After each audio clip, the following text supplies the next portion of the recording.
Beating a team 3 times in a single season is never easy. The Lions have dominated Calgary in the first 2 meetings, outscoring them 90-47. But the last time VA started a playoff game at BC Place, he was wearing orange and black, knocked off the Stampeders. Can he win this time again?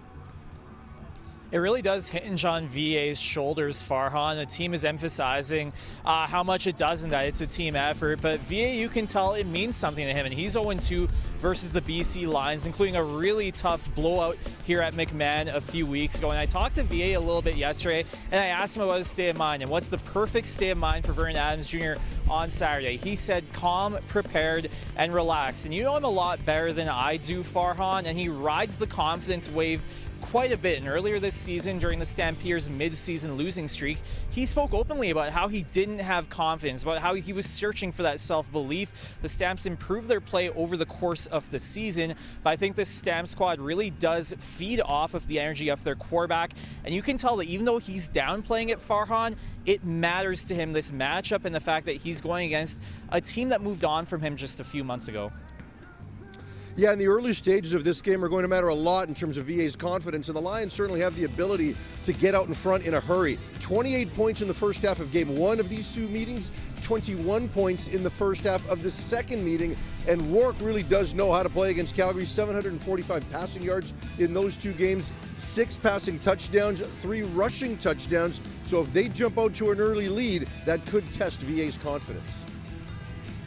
It could, and I think the key, Farhan, is getting him early completions, getting his energy going and confidence early on in the game, whether it's him running the ball or those short completions. And keep in mind, too, he's got the league's best rusher in Dedrick Mills. And Mills is a really cool story because he stepped away from the team and the sport last season to tend to some personal matters. And the fact that he's come back in 2025, he gets over 1,400 rushing yards to lead the entire league. He's a fan favorite. He's interacting with fans after practice like he was yesterday. And beyond that, Farhan, he doesn't simply run fast. I think he runs with a lot of aggression, and in a game that could be decided in the final couple of minutes, as a lot of CFL games have this season, Mills and his aggressive style could wear out a very good BC Lions defensive line, and that could be the difference, especially if it's a game management type of game, or if the defenses take over, and it really is between Mills and James Butler on the other side.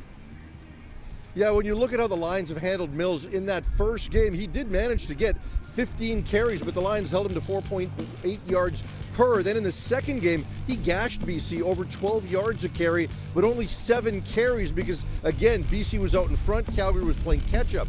Meanwhile, on the other side, James Butler led the CFL in rushing for most of the season, but he has slowed down a bit. He's averaging under 3.5 yards per carry and 45 yards in 3 of his last 5 games, including a paltry 2.8 yards in the last meeting against Calgary, but he did have close to 100 receiving yards in that game. Exactly, and to me, Farhan, Adrian Green is another player that could be counted upon to stop that BC Lions offense that is so deadly. And Green, a little bit of a homecoming for him, given he was with the BC Lions last year.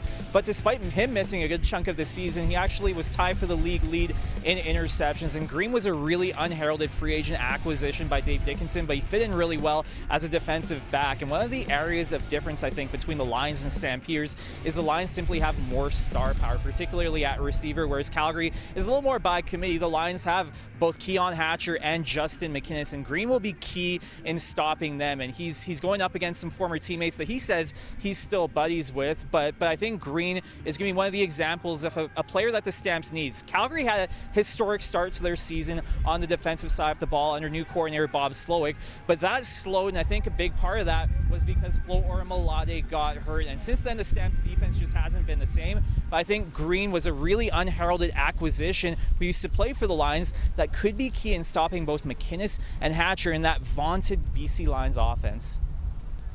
Yeah, an offense that's averaging over 8 yards per play. That set a CFL record, making them the most efficient offense in the history of this league. But you mentioned McInnes. He's been dealing with some injuries in the last couple of weeks. He's been limited the first 2 days of practice this week, as have 3 members of BC's starting offensive line. All of them are expected to play, but we'll see if it affects their effectiveness on Saturday.